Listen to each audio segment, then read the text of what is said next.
ফাঁসির চূড়ান্ত রায়ের আগে মৃত্যুদণ্ডপ্রাপ্ত আসামিকে কন্ডেম সেলে নেওয়া যাবে না হাইকোর্টের দেয়া এমন রায় স্থগিত করেছেন চেম্বার আদালত।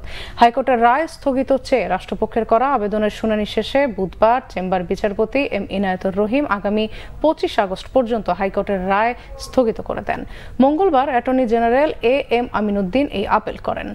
চেম্বার আদালতের রায়ের পর অ্যাটর্নি জেনারেল সাংবাদিকদের বলেন, মানবতাবিরোধী অপরাধের অভিযোগে আটক বা মৃত্যুদণ্ডপ্রাপ্ত জামায়াত নেতাদের কন্ডেমে সেলের সুবিধা দিতে উচ্চ আদালতে এমন রিট করা হয়ে থাকতে পারে। তিনি আরও জানান, রিটকারীদের আইনজীবী অ্যাডভোকেট মোহাম্মদ শিশির নিজেও একজন জামায়াতের সমর্থক।